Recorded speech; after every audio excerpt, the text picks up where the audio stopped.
اگر کوئی جلدی کرے اور 2 ہی دن میں چل دے تو اس پر بھی کچھ گناہ نہیں، اور جو بات تک ٹھہرا رہے اس پر بھی کچھ گناہ نہیں۔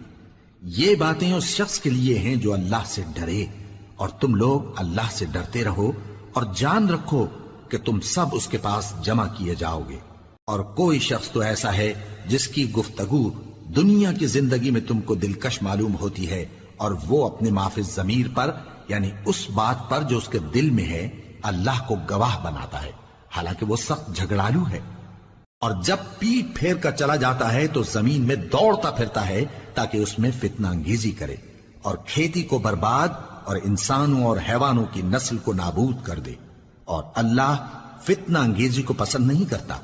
اور جب اس سے کہا جاتا ہے کہ اللہ سے خوف کر تو غرور اس کو گناہ میں پھنسا دیتا ہے، سو اس کو جہنم کافی ہے اور وہ بہت برا ٹھکانہ ہے۔ اور کوئی شخص ایسا ہے کہ اللہ کی خوشنودی حاصل کرنے کے لیے اپنی جان بیچ ڈالتا ہے، اور اللہ بندوں پر بہت مہربان ہے۔ مومنو، اسلام میں پورے داخل ہو جاؤ اور شیطان کے پیچھے نہ چلو، وہ تو تمہارا کھلا دشمن ہے۔ پھر اگر تم احکام روشن پہنچ جانے کے بعد لڑکھڑا جاؤ تو جان رکھو کہ اللہ غالب ہے، حکمت والا ہے۔ کیا یہ لوگ اسی بات کے منتظر ہیں کہ ان پر اللہ کا عذاب بادل کے سائبانوں میں نازل ہو اور فرشتے بھی اتر آئیں اور کام تمام کر دیا جائے؟ اور سب کاموں کا رجوع اللہ ہی کی طرف ہے۔ اے پیغمبر، بنی اسرائیل سے پوچھو کہ ہم نے ان کو کتنی کھلی نشانیاں دیں، اور جو شخص اللہ کی نعمت کو اپنے پاس آنے کے بعد بدل دے تو اللہ سخت عذاب کرنے والا ہے۔ اور جو کافر ہیں ان کے لیے دنیا کی زندگی خوشنما کر دی گئی ہے، اور وہ مومنوں سے تمسخر کرتی ہیں، لیکن جو پرہیزگار ہیں وہ قیامت کے دن ان سے اوپر ہوں گے۔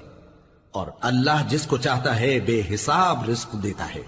پہلے تو سب لوگوں کا ایک ہی مذہب تھا، لیکن وہ آپس میں اختلاف کرنے لگے تو اللہ نے ان کی طرف بشارت دینے والے اور ڈر سنانے والے پیغمبر بھیجے، اور ان پر سچائی کے ساتھ کتابیں نازل کی تاکہ جن امور میں لوگ اختلاف کرتے تھے ان کا ان میں فیصلہ کر دے۔ اور اس میں اختلاف بھی انہی لوگوں نے کیا جن کو کتاب دی گئی تھی، باوجود کہ ان کے پاس کھلے ہوئے احکام آ چکے تھے، اور یہ اختلاف انہوں نے صرف آپس کی ضد سے کیا۔ تو جس امر حق میں وہ اختلاف کرتے تھے اللہ نے اپنی مہربانی سے مومنوں کو اس کی راہ دکھا دی، اور اللہ جس کو چاہتا ہے سیدھا رستہ دکھا دیتا ہے۔ کیا تم یہ خیال کرتے ہو کہ یوں ہی بہشت میں داخل ہو جاؤ گے، اور ابھی تم کو پہلے لوگوں کی سی مشکلیں تو پیش آئی ہی نہیں؟ ان کو بڑی بڑی سختیاں اور تکلیفیں پہنچیں، اور وہ صعوبتوں میں ہلا دیے گئے، یہاں تک کہ پیغمبر اور مومن لوگ جو ان کے ساتھ تھے سب پکار اٹھے کہ کب اللہ کی مدد آئے گی۔ دیکھو اللہ کی مدد ان قریب آیا چاہتی ہے۔ اے نبی، لوگ تم سے پوچھتے ہیں کہ اللہ کی راہ میں کس طرح کا مال خرچ کریں۔ کہہ دو کہ جو چاہو خرچ کرو، لیکن جو مال خرچ کرنا چاہو وہ درجہ بدرجہ اہل استحقاق یعنی ماں باپ کو اور قریب کے رشتہ داروں کو اور یتیموں کو اور محتاجوں کو اور مسافروں کو سب کو دو، اور جو بھلائی تم کرو گے اللہ اس کو جانتا ہے۔ مسلمانوں، تم پر اللہ کے رستے میں لڑنا فرض کر دیا گیا ہے، اور وہ تمہیں ناگوار تو ہوگا، مگر عجب نہیں کہ ایک چیز تم کو بری لگے اور وہ تمہارے حق میں بھلی ہو، اور عجب نہیں کہ ایک چیز تم کو بھلی لگے اور وہ تمہارے لیے مضر ہو، اور ان باتوں کو اللہ ہی بہتر جانتا ہے اور تم نہیں جانتے۔ اے پیغمبر، لوگ تم سے عزت والے مہینوں میں لڑائی کرنے کے بارے میں دریافت کرتے ہیں، کہہ دو کہ ان میں لڑنا بڑا گناہ ہے، اور اللہ کی راہ سے روکنا اور اس سے کفر کرنا اور مسجد حرام یعنی خانہ کعبہ میں جانے سے بند کرنا اور اہل مسجد کو اس میں سے نکال دینا جو یہ کفار کرتے ہیں، اللہ کے نزدیک اس سے بھی زیادہ گناہ ہے، اور فتنہ انگیزی خونریزی سے بھی بڑھ کر ہے۔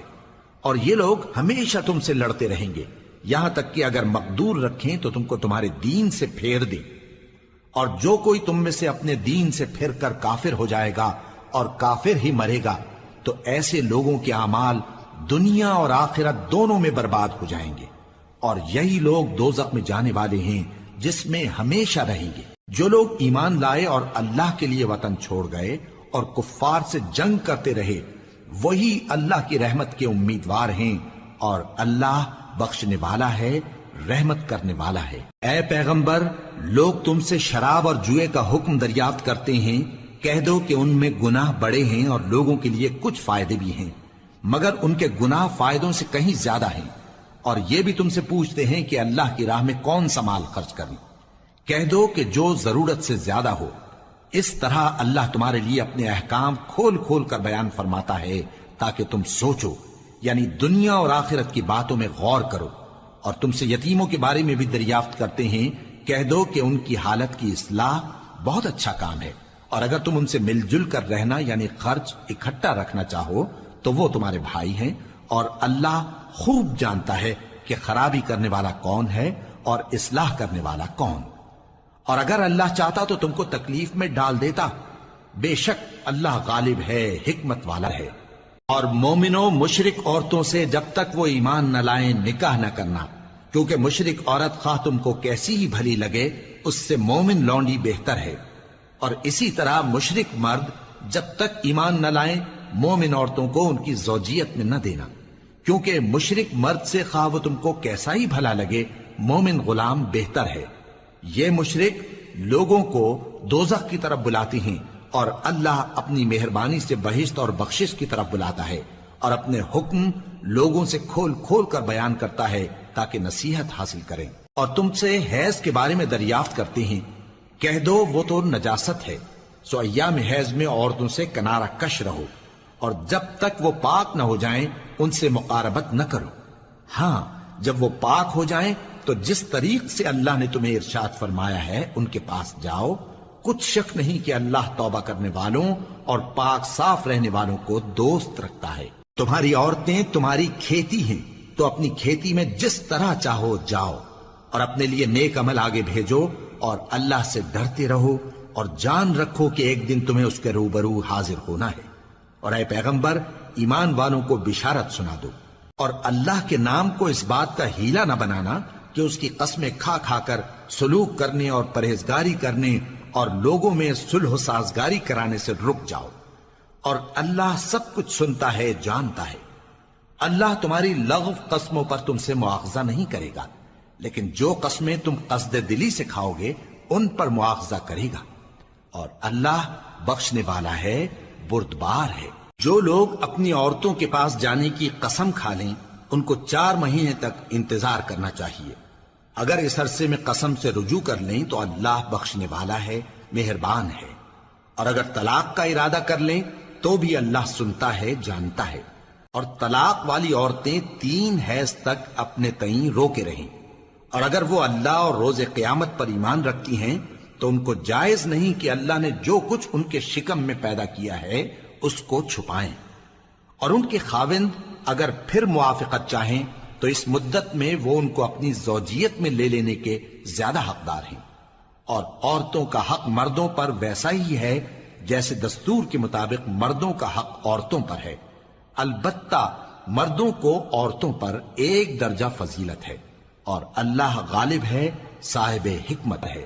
طلاق صرف 2 بار ہے، یعنی جب 2 دفعہ طلاق دے دی جائے تو پھر عورتوں کو یا تو بطریق شائستہ نکاح میں رہنے دینا ہے یا بھلائی کے ساتھ چھوڑ دینا۔ اور یہ جائز نہیں کہ جو مہر تم ان کو دے چکے ہو اس میں سے کچھ واپس لے لو۔ ہاں، اگر زن و شوہر کو خوف ہو کہ وہ اللہ کی حدوں کو قائم نہیں رکھ سکیں گے تو اگر عورت خاوند کے ہاتھ سے رہائی پانے کے بدلے میں کچھ دے ڈالے تو دونوں پر کچھ گناہ نہیں۔ یہ اللہ کی مقرر کی ہوئی حدیں ہیں، ان سے باہر نہ نکلنا، اور جو لوگ اللہ کی حدوں سے باہر نکل جائیں گے وہ گناہگار ہوں گے۔ پھر اگر شوہر 2 طلاقوں کے بعد تیسری طلاق عورت کو دے دے تو اس کے بعد جب تک عورت کسی دوسرے شخص سے نکاح نہ کر لے اس پہلے شوہر پر حلال نہ ہوگی۔ ہاں، اگر دوسرا خاوند بھی طلاق دے دے اور عورت اور پہلا خاوند پھر ایک دوسرے کی طرف رجوع کر لیں تو ان پر کچھ گناہ نہیں، بشرطے کہ دونوں یقین کریں کہ اللہ کی حدوں کو قائم رکھ سکیں گے، اور یہ اللہ کی حدیں ہیں، ان کو وہ ان لوگوں کے لیے بیان فرماتا ہے جو علم رکھتے ہیں۔ اور جب تم عورتوں کو 2 دفعہ طلاق دے چکو اور ان کی عدت پوری ہو جائے تو انہیں یا تو حسن سلوک سے نکاح میں رہنے دو یا بطریق شائستہ رخصت کر دو، اور اس نیت سے ان کو نکاح میں نہ رہنے دینا چاہیے کہ انہیں تکلیف دو اور ان پر زیادتی کرو، اور جو ایسا کرے گا وہ اپنا ہی نقصان کرے گا۔ اور اللہ کے احکام کو ہنسی اور کھیل نہ بناؤ، اور اللہ نے تم کو جو نعمتیں بخشی ہیں اور تم پر جو کتاب اور دانائی کی باتیں نازل کی ہیں جن سے وہ تمہیں نصیحت فرماتا ہے، ان کو یاد کرو، اور اللہ سے ڈرتے رہو، اور جان رکھو کہ اللہ ہر چیز سے واقف ہے۔ اور جب تم عورتوں کو طلاق دے چکو اور ان کی عدت پوری ہو جائے تو ان کو اپنے شوہروں کے ساتھ جب وہ آپس میں جائز طور پر راضی ہو جائیں نکاح کرنے سے مت روکو۔ اس حکم سے اس شخص کو نصیحت کی جاتی ہے جو تم میں اللہ اور روز آخر پر یقین رکھتا ہے، یہ تمہارے لیے نہایت خوب اور بہت پاکیزگی کی بات ہے، اور اللہ جانتا ہے اور تم نہیں جانتے۔ اور مائیں اپنے بچوں کو پورے 2 سال دودھ پلائیں، یہ حکم اس شخص کے لیے ہے جو پوری مدت تک دودھ پلوانا چاہے، اور دودھ پلانے والی ماؤں کا کھانا اور کپڑا دستور کے مطابق باپ کے ذمے ہوگا۔ کسی شخص کو اس کی طاقت سے زیادہ تکلیف نہیں دی جاتی، تو یاد رکھو کہ نہ تو ماں کو اس کے بچے کے سبب نقصان پہنچایا جائے اور نہ باپ کو اس کی اولاد کی وجہ سے نقصان پہنچایا جائے، اور اسی طرح نان و نفقہ بچے کے وارث کے ذمے ہے۔ اور اگر دونوں یعنی ماں باپ آپس کی رضامندی اور صلاح سے بچے کا دودھ چھڑانا چاہیں تو ان پر کچھ گناہ نہیں، اور اگر تم اپنی اولاد کو دودھ پلوانا چاہو تو تم پر کچھ گناہ نہیں، بشرطے کہ تم دودھ پلانے والیوں کو دستور کے مطابق ان کا حق جو تم نے دینا کیا تھا دے دو، اور اللہ سے ڈرتے رہو، اور جان رکھو کہ جو کچھ تم کرتے ہو اللہ اس کو دیکھ رہا ہے۔ اور جو لوگ تم میں سے مر جائیں اور عورتیں چھوڑ جائیں تو وہ عورتیں 4 مہینے اور 10 دن اپنے آپ کو روکے رہیں، اور جب یہ عدت پوری کر چکیں اور اپنے حق میں پسندیدہ کام یعنی نکاح کر لیں تو تم پر کچھ گناہ نہیں، اور اللہ تمہارے سب کاموں سے واقف ہے۔ اگر تم اشارے کنائے میں عورتوں کو نکاح کا پیغام بھیجو یا نکاح کی خواہش کو اپنے دلوں میں مخفی رکھو تو تم پر کچھ گناہ نہیں۔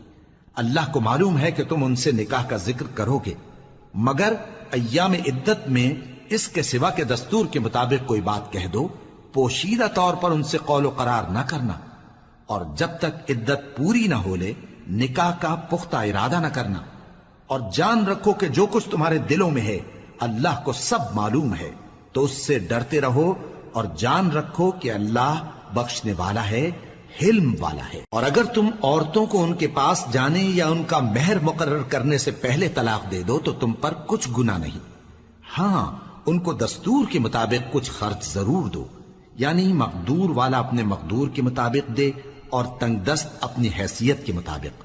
نیک لوگوں پر یہ ایک طرح کا حق ہے۔ اور اگر تم عورتوں کو ان کے پاس جانے سے پہلے طلاق دے دو لیکن مہر مقرر کر چکے ہو تو آدھا مہر دینا ہوگا۔ ہاں اگر عورتیں مہر بخش دیں یا مرد جن کے ہاتھ میں عقد نکاح ہے اپنا حق چھوڑ دیں اور پورا مہر دے دیں تو ان کو اختیار ہے، اور اگر تم مرد لوگ ہی اپنا حق چھوڑ دو تو یہ پرہیزگاری کی بات ہے، اور آپس میں بھلائی کرنے کو فراموش نہ کرنا۔ کچھ شک نہیں کہ اللہ تمہارے سب کاموں کو دیکھ رہا ہے۔ مسلمانوں، سب نمازیں خصوصاً بیچ کی نماز یعنی نماز عصر پورے اہتمام کے ساتھ ادا کرتے رہو، اور اللہ کے آگے ادب سے کھڑے رہا کرو۔ پھر اگر تم خوف کی حالت میں ہو تو پیادے یا سوار جس حال میں ہو نماز پڑھ لو۔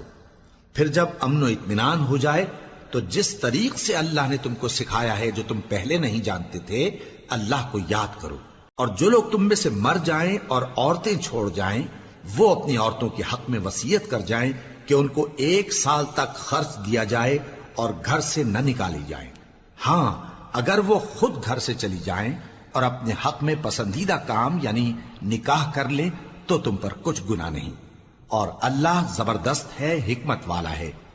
اور مطلقہ عورتوں کو بھی دستور کے مطابق نان و نفقہ دینا چاہیے، پرہیزگاروں پر یہ بھی حق ہے۔ اسی طرح اللہ اپنے احکام تمہارے لیے بیان فرماتا ہے تاکہ تم سمجھو۔ بھلا تم نے ان لوگوں کو نہیں دیکھا جو شمار میں ہزاروں ہی تھے اور موت کے ڈر سے اپنے گھروں سے نکل بھاگے تھے؟ تو اللہ نے ان کو حکم دیا کہ مر جاؤ، پھر ان کو زندہ بھی کر دیا۔ کچھ شک نہیں کہ اللہ لوگوں پر مہربانی رکھتا ہے، لیکن اکثر لوگ شکر نہیں کرتے۔ اور مسلمانوں اللہ کی راہ میں جہاد کرو اور جان رکھو کہ اللہ سب کچھ سنتا ہے، سب کچھ جانتا ہے۔ کون ہے کہ اللہ کو قرض حسنہ دے کہ وہ اس کے بدلے اس کو کئی گنا زیادہ دے گا، اور اللہ ہی روزی کو تنگ کرتا اور وہی اسے کشادہ کرتا ہے، اور تم اسی کی طرف لوٹ کر جاؤ گے۔ بھلا تم نے بنی اسرائیل کی ایک جماعت کو نہیں دیکھا جس نے موسیٰ کے بعد اپنے پیغمبر سے کہا کہ آپ ہمارے لیے ایک بادشاہ مقرر کر دیں تاکہ ہم اللہ کی راہ میں جہاد کریں؟ پیغمبر نے کہا کہ اگر تم کو جہاد کا حکم دیا جائے تو ایسا تو نہیں کہ لڑنے سے پہلو تہی کرو۔ وہ کہنے لگے کہ ہم اللہ کی راہ میں کیوں نہ لڑیں گے جبکہ ہم وطن سے خارج اور بال بچوں سے جدا کر دیے گئے۔ پھر جب ان کو جہاد کا حکم دیا گیا تو چند اشخاص کے سوا سب پھر گئے، اور اللہ ظالموں سے خوب واقف ہے۔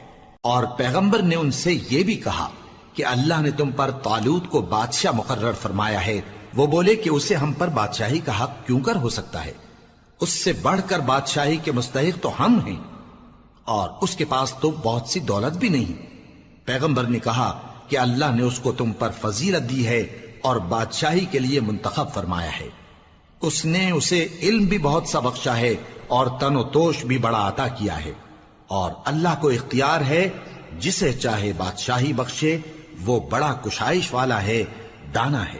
اور پیغمبر نے ان سے کہا کہ ان کی یعنی طالوت کی بادشاہی کی نشانی یہ ہے کہ تمہارے پاس وہ صندوق آئے گا جس کو فرشتے اٹھائے ہوئے ہوں گے، اس میں تمہارے پروردگار کی طرف سے تسلی بخشنے والی چیز ہوگی، اور کچھ اور چیزیں بھی ہوں گی جو موسیٰ اور ہارون چھوڑ گئے تھے۔ اگر تم ایمان رکھتے ہو تو یہ تمہارے لیے ایک بڑی نشانی